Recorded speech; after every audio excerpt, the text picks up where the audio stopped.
Hey guys, so now we're going to introduce the game and actual rules and all that stuff. So let's start with describing the cards.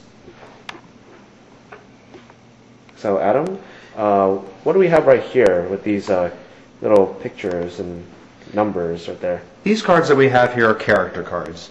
Character cards are oftentimes represented by characters that you know from the anime that you enjoy. Let's take a look at what some of the features of these cards are so you can know how you use them. The first thing we'll notice is this number here. This first number on the top is the level required to play that character.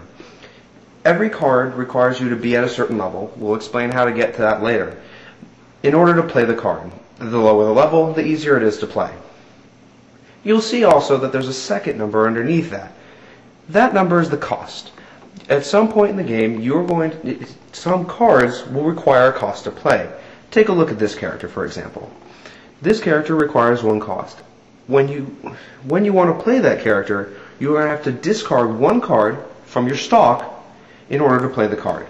How you get stock, we'll explain later in this tutorial. You'll notice also that there's a number in the bottom left-hand part of the card. This number here represents the character's power, and the character's ability to do combat with other characters.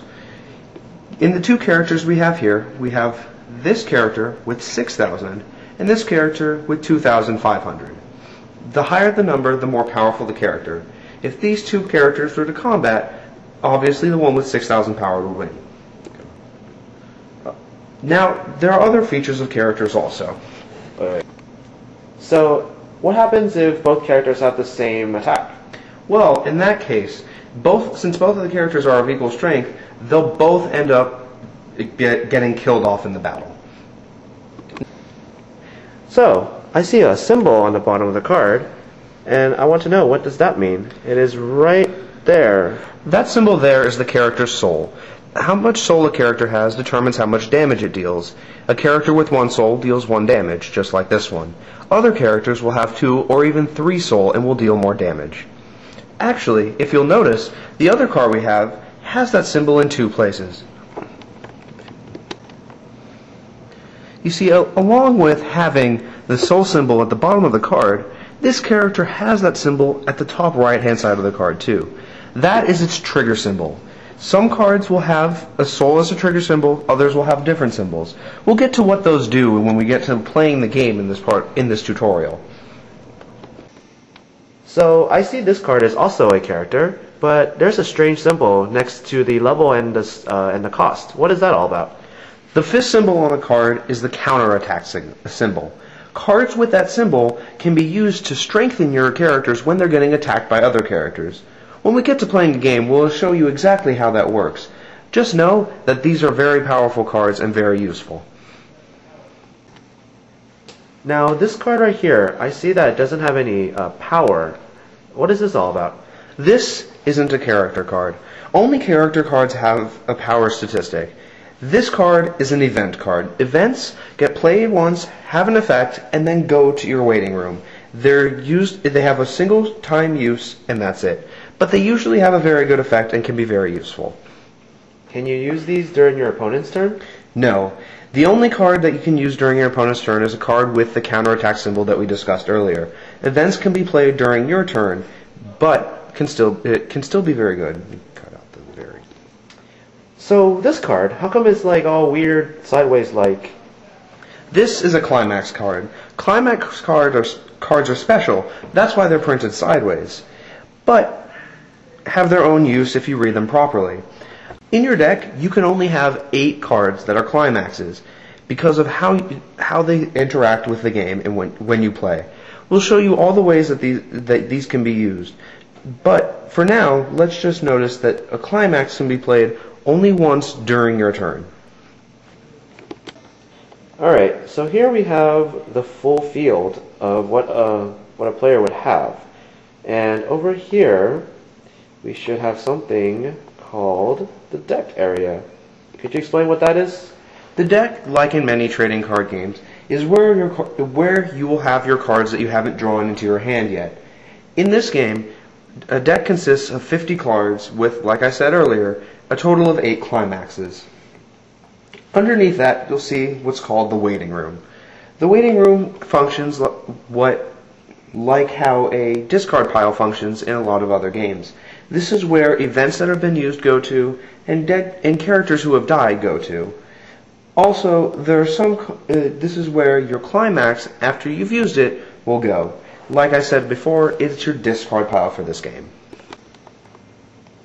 Alright, well, thanks for explaining the deck in the waiting room. But here I see this area called the clock, and this isn't really familiar with any other card game. What is this? The clock zone is where you take damage. Whenever you take damage from a creature marked by the soul, as I mentioned earlier, you take cards from the top of your deck and you put it into your clock zone.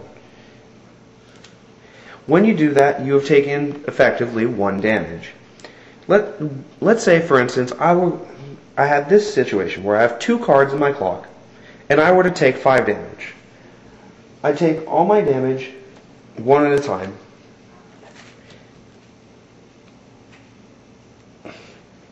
And then put it into my clock zone. When you have 7 cards in your clock zone, you level up. What you do is you take these 7 cards, you choose one of them, and you put it in your level zone, and you take the remaining 6 and put them into your waiting room.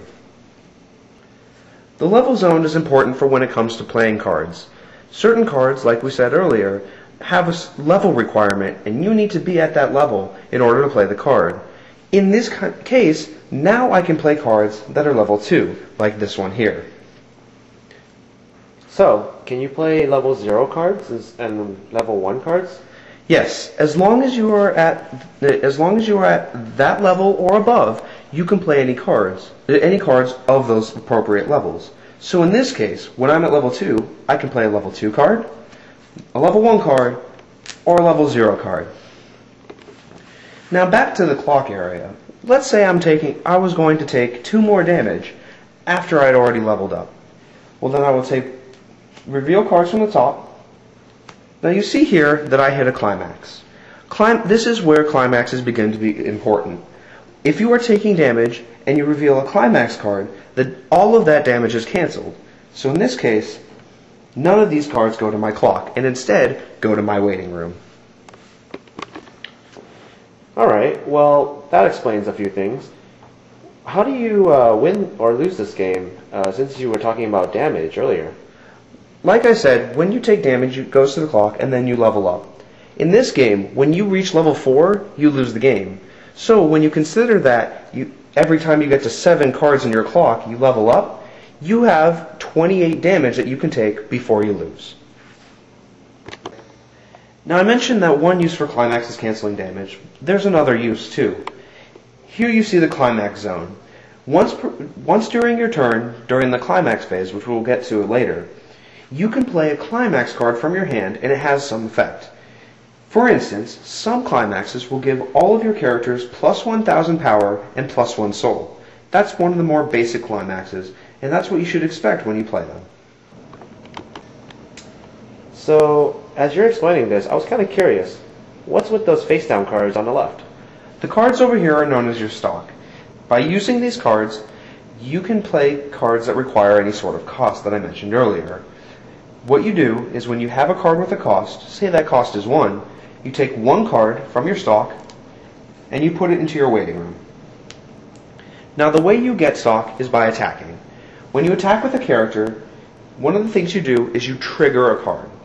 You reveal the top card of your deck, you look at this trigger symbol, which we'll discuss how to use later, and you put it face down into your stock area. Does it always have to be face down? Yes. In this game, any stock that you have is placed face down. And can I look at the cards afterwards? No. Part of the reason why you do this is because you don't know. You don't know what it is that you're going to discard into your waiting room from your stock. Okay, you just told me about attacking, but how do I get to that point? In order to attack, first you have to summon characters. What you do for that is you take a character from your hand that you can play, and you place it into one of the 5 character spaces. 3 center stage and 2 backstage. In order to attack, your character has to be in one of the 3 center stage positions. If it is in the backstage, it cannot attack. Back? What is that? Characters placed in the backstage usually have a support function. Some of them have abilities that we haven't mentioned yet, and some of them simply are waiting to be placed in the center stage. Huh, you said place in the center stage. Does that mean one of them can move? Yes, characters that are in your playfield can move as many times as you like during your turn to a space next to them. Since you can do it as many times as you like, you can even switch to characters that are next to each other. So even if all 5 character slots are filled, I can just switch characters? Yes, this is so you're not limited by the field that you have in front of you. Awesome. So, before I forget anything, I noticed this little field over here called memory. Yes, your memory is what is removed from the game. Once a card is in your memory, you can't get it back. There are some cards that put cards to memory, and when they do that, they usually have some sort of effect that uses removing a card from the game as a cost. This doesn't exist in many cards, but it is something to remember. So, I see over here there's a bunch of colors. What does that mean? In this game, there are 4 colors of cards: yellow, red, green, and blue. Okay, so how does that have to do with anything? The colors of your cards affect how you are able to build your deck and limit what you are able to play. Okay, and how does it limit? Any card that is above level 0 and is required to have a certain colored card in your clock area or in your level area that we'll discuss later in order to play that. You'll see here that this level 3 card requires you to have blue in order to play it, either in your clock or in your level zone. Now wait, you said it requires blue. Where does it show? Blue is shown in 2 different places. One is at the bottom of every card, and the other is in this little circle here around the level.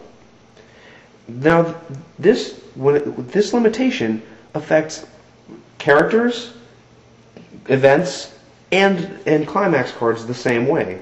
You can only play those if you have that color in your level or your clock area. Now, you say you need the color. Where did you need to have it again? It's either in your clock zone or your level zone.